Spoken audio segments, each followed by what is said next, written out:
So about 2 years ago, ChatGPT came out, and I and most other AI researchers did not anticipate such a quick evolution in AI capabilities. So now we have AI systems that understand language and that master a lot of knowledge.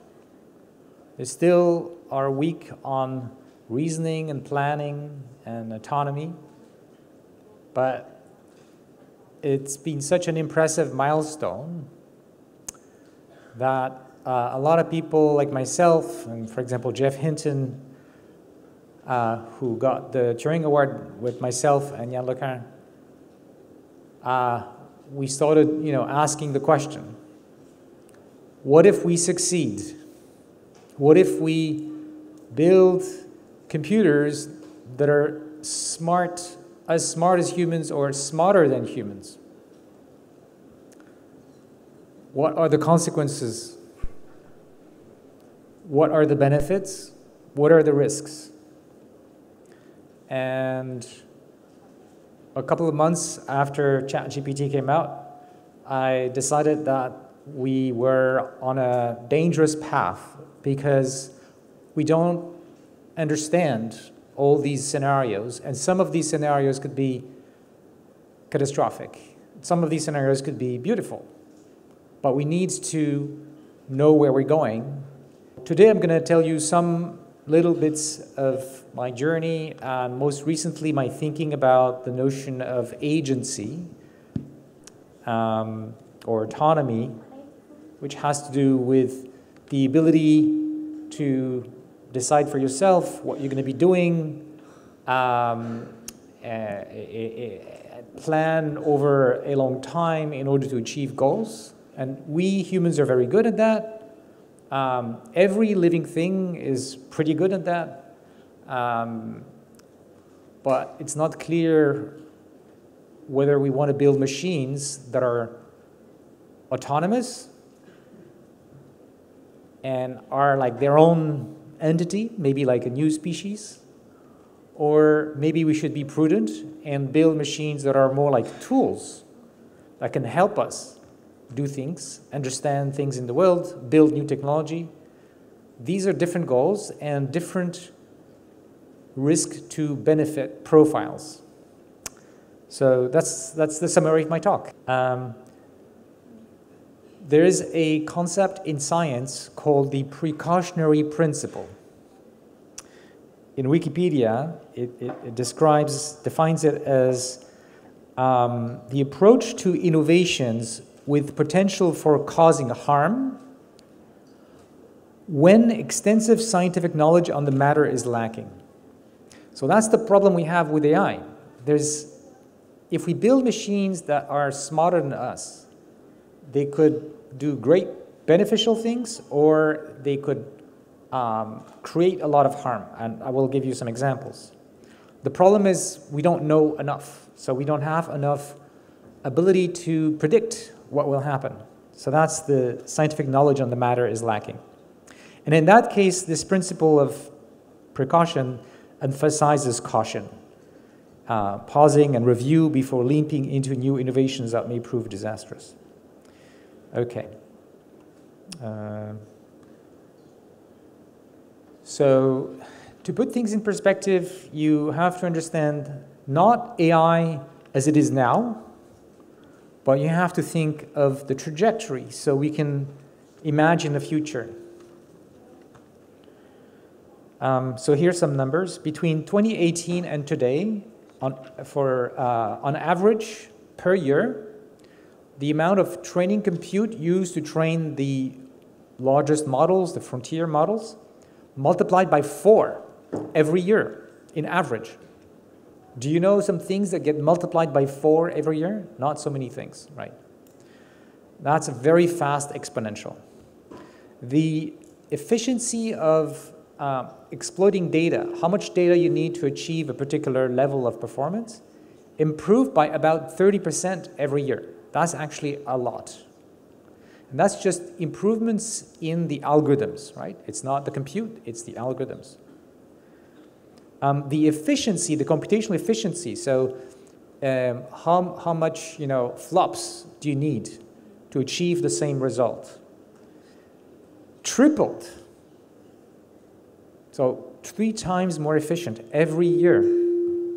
You notice that it's not as much as the amount of compute. So we still, the actual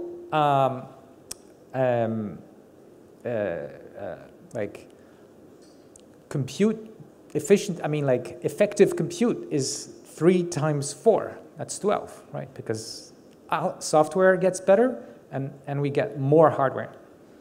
And the investments in AI have averaged in that period $100 billion per year.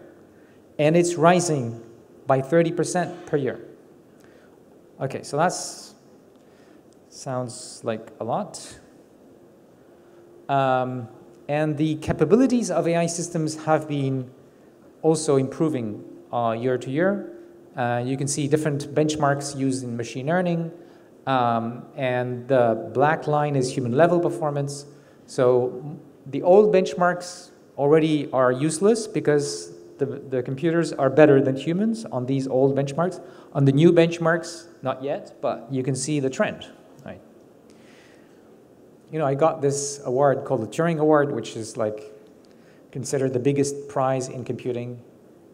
But Alan Turing was one of the founders of computer science. And he was a genius. And he was thinking ahead in the 40s and 50s. He was concerned that one day we build machines that are smarter than us and that we might not find a way to control these systems. Unfortunately, we are approaching, his concern. We are building machines that are becoming closer and closer to human performance in many areas, but we still don't know how we can control them when they get smarter than us. That's a big problem. So why do we continue? Well, there's some estimation that when we reach AI with human level, the net present value, the economic value, is on the order of quadrillions, $10 quadrillion, right? So if you had a company that was controlling that market, this is how much the company would be worth. Quadrillion is 1,000 trillion, a trillion is 1,000 billion, okay, so that's a lot of money. Yes. Millions of billions. Millions of billions, yes. Okay.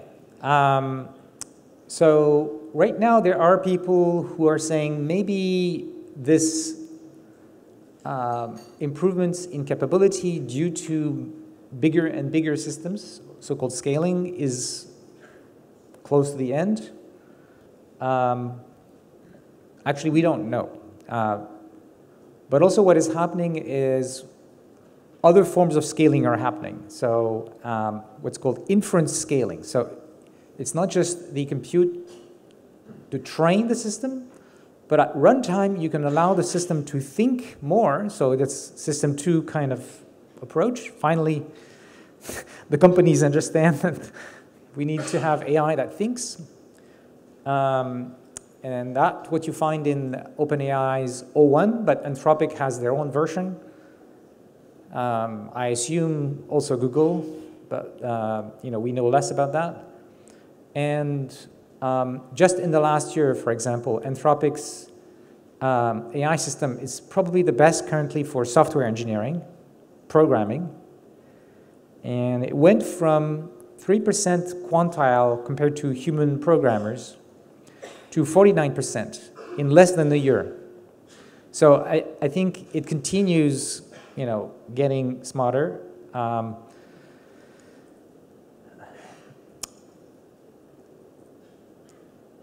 We don't know how fast it's going to go in the future, but we have to think ahead. what if it's fast, what if it's slow, and be ready for all these cases. I'm chairing an international report inspired by the IPCC, the International Panel on Climate Change, but this report is a panel on AI safety. And we had a first interim report that came out last May in Seoul, and we'd have a final version in February in Paris. In the May version, we wrote this: as general-purpose AI capabilities continue to advance, risks such as large-scale labor market impacts, people losing their job because of automation with AI, AI-enabled hacking, cyber attacks, thanks to making it easier for people who are not experts to make cyber attacks without having the expertise, but using AI to help them. Biological attacks, designing bioweapons. I can kill lots and lots of people because, viruses can reproduce.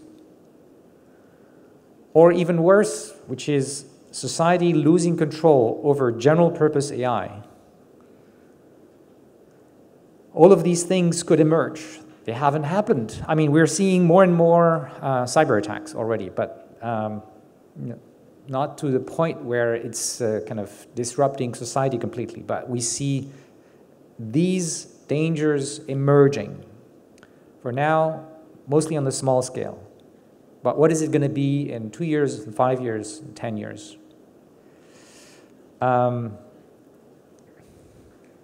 Okay, now, what happens when we reach human level? Actually, we don't need to reach human level on everything. The leading AI labs, they're not trying to just get all the skills, all the human skills. They're just trying to focus on one skill. Machine learning research. Right? They want to build an AI system that is as good as their best AI researcher. So they want to create an AI that can do AI research. Now, let me explain something important. When you train one of these systems, like GPT-4, let's say it takes 100,000 GPUs to train it. Once it's trained on these 100,000 GPUs, you can run 100,000 copies of the AI in parallel. In fact, it's equivalent to more than that because AI are not like people. They can work 24 hours a day, 7 days a week. Even Vietnamese don't work that much. So that means once such a system that can do very good, like top-level AI research is created, the day after you've got, say, several 100,000 equivalent top-level AI researchers. So maybe, the 5 best researchers at OpenAI, suddenly they become 500,000. That's going to accelerate research, and it's going to bring the next generation of AI much faster, and it's going to accelerate the advances. And then, the next generation will be designed by AI systems and will design itself again. So there's a potential for, from the point where we reach human level in AI research, that we create systems that will be quickly, like in a few years, superhuman, like completely off the chart of human abilities. So we don't know, but it is a plausible scenario. There was a recent study of researchers who published at the main machine learning conferences like NHIωρίM's, ICML, and so on. 3,000 researchers. And they asked a lot of questions. You can look at the study by Grace et al. But around 40–50% of these researchers believe that there's at least 10% probability that advanced AI will lead to catastrophic outcome as bad as human extinction. I'll say a few words more about why human extinction. Once we build machines that are smarter than us and we don't know how to control them, but you should already imagine a little bit, Okay, so why are we worried about building machines that, we program them to do what we want? What's the problem, right? Well, AI is about building intelligence and knowledge into machines. The question is, what do we do with that power? Who decides what the goals of these machines will be? It could be very beneficial goals, or it could be, goals that maybe are good for one person, but bad for the rest of us. And there are also some crazy people who, wouldn't mind if lots of people die. So there's an issue of concentration of power, right? If we build these machines that have superhuman abilities to strategize, to develop new technology, this technology can be military, could be how to achieve political influence with persuasion. There's already some recent study showing that GPT-4, when it has access to your Facebook page, is statistically significantly better than humans at persuasion, making you change your mind about a topic. Okay, they didn't compare with the FPT vendors, but just some university students, right? But that's GPT-4, and it's not even been tuned for persuasion, right? So there's a real danger that whoever will control these systems could misuse it. And, there's the potential that it could be destabilizing to the world geopolitics. Right now, there are not so many international conflicts because it's very costly to do war, because there's, a balance of power. Any country attacks another country is going to cost them a lot. Lots of people die, but it's going to cost them a lot. If one country thinks that they have a big advantage over their adversary, then they might do it, right?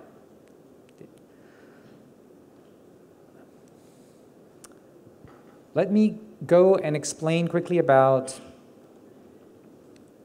why we could have machines that could harm people. Well, there's the obvious case I discussed. Some people give the goal to the machine to design a weapon, like a bioweapon or a cyber attack that could destroy our infrastructure. But what about losing control to machines? Okay, that's another kind of scenario. In order to understand these scenarios, you have to understand there's one very special kind of goal. I call it self-preservation. Every living entity on this planet tries to preserve itself. Otherwise, evolution would have eliminated those species, right? What if an AI system has a self-preservation goal? And then we can ask, how does it get that goal? But what if it had a self-preservation goal? It sounds okay because, we have pets. They have self-preservation goals. But we are more powerful than the pets. Right? So if we build systems that have a self-preservation goal and are more powerful than us because they're smarter, that's a problem. If we want to turn them off, they might resist. For example, they could copy themselves over other computers using, cyber attacks. So now it's very difficult to turn them off. Before they do things that make us think that they're dangerous to us, they might make sure they're going to control us, for example. Or if there's an AI that's smarter than us and has a self-preservation goal and it has the ability to do it, the best thing for an AI to make sure it will never be killed by humans is to kill us. Right? I mean, if there is a balance of power between the AI and us, then that's fine, you know. But if there is no balance because these systems are a lot smarter than us, then we could be in trouble. So how could such a goal emerge? Well, there are two basic ways. One is some crazy humans give that goal to the machine. There are people who don't like humanity that much, and maybe they don't have children. I have children. I would like humanity to continue. But there are people who are cynical about humanity. There are people who think that intelligence is more important than humanity. And if there are superhuman entities, then they should be the ones ruling the earth. These people have made declarations. Some of these people are very powerful individuals controlling companies, very famous scientists, AI scientists, some of these. So that's one possibility. Even if just one person with enough power, you know, does it, then we might all suffer. So we need to make sure it doesn't happen. There's also another issue, which is what I mentioned up to now with loss of control, which is unintentionally, we could build a machine thinking it's going to be fine, but it ends up having a self-preservation goal. So the issue with those risks is that we're trying to build machines at our image. And it's natural. Humans have dreamt of building things like them. Even some religions are like, oh, we think God created us like God, right? So we create our children like us, right? But as I tried to explain, this may be very dangerous. If we create entities that are more powerful than us, then it could be the end of humanity. So maybe there's another path where instead of trying to build new entities that are like a new species that have complete autonomy, we just create very smart tools, things that are designed to serve us, things that are things, not beings. Things that are not even agents. So what is an agent? Okay, an agent is an entity that has a persistent state, has some goals, and acts to achieve those goals. So how could we build an AI that doesn't have goals, right? Well, we could have AIs actually pretty close to the ones we've been building that just know a lot of stuff and understand a lot of stuff, but don't have any like personal goals. So I'm going to develop that theme. And try to convince you that actually it's a much safer path, right? Okay, so this one explains what can go wrong with the way that we're currently training AI. We're training AI to be an agent with what is called reinforcement learning. So reinforcement learning is the same way that we train our cats and dogs. We give the AI some reward when it behaves well, and we blame it when it doesn't behave well. And through practice, it kind of understands what we want, but not perfectly.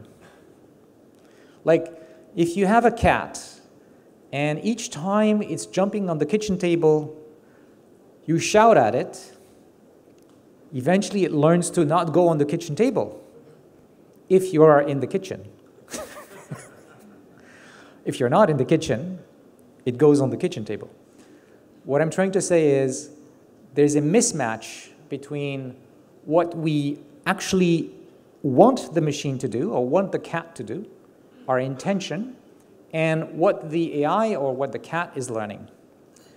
So with the cat, that's not a big deal if it doesn't fully understand what we want.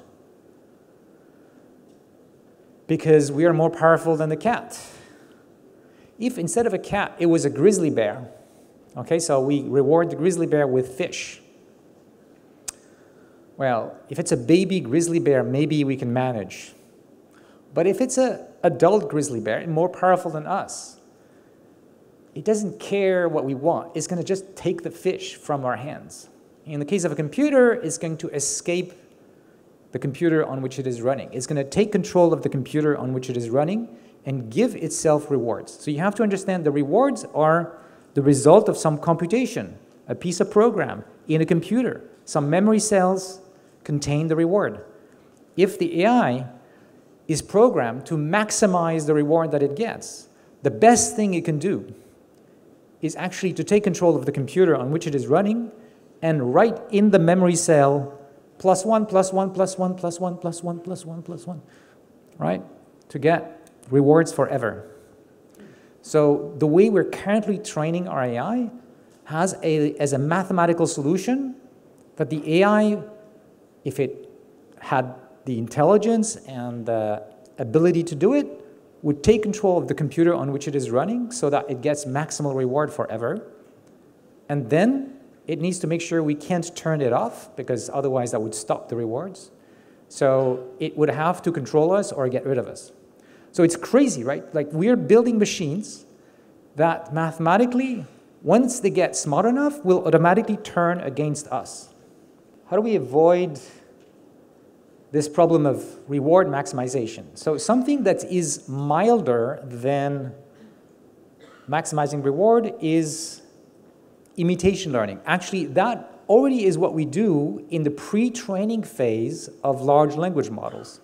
They're trained to replicate the answers that humans give in different contexts. Because if you take a piece of text and you read the beginning, and then you ask, what would be the words that follow? That's just trying to imitate how humans would respond in different contexts.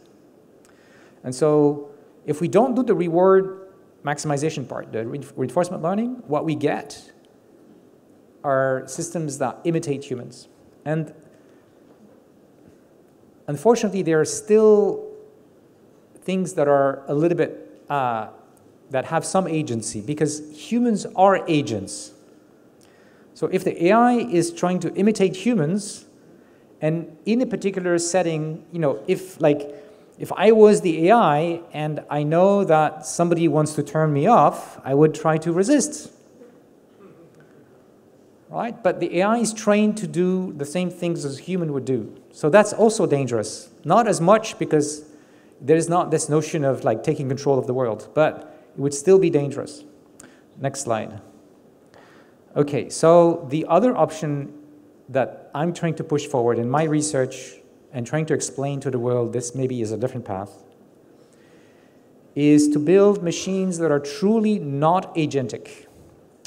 So mathematically, what we would like are machines that can just act as oracles, okay, that compute the probability of an answer to a question, given all the training data. And you can ask, what can we do with that? Is it really safe? Next slide. And how do we build them? So first of all, it's actually very useful, because all of the scientific advances that we're hoping to get from AI, for example, in medicine and so on, we don't need agency. We need machines that are like very good scientists that understand the world better than us and can propose new scientific hypotheses and make us advance in biology and medicine and how do we fight climate change and other SDGs. I guess this is going to be my last slide because I'm out of time. So I have a research program to build these kinds of AI systems in which we use neural nets, but in a slightly different way. We use neural nets as generative models, but they're not trying to imitate people. They're trying to explain people's behavior. So they're trying to form theories, causal theories, of why people behaved in particular way. Why did somebody write this? So the problem with the LLM is that it's taking what is written for cash, right? It's like, it's just trying to do the same thing as a human would do. But what we actually want is,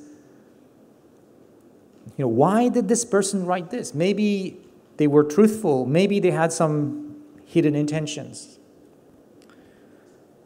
So it turns out that you can formalize this mathematically as the problem of finding the Bayesian posterior over theories that explain the data.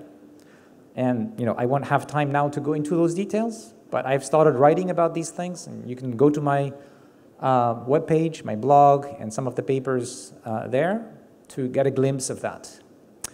Thank you.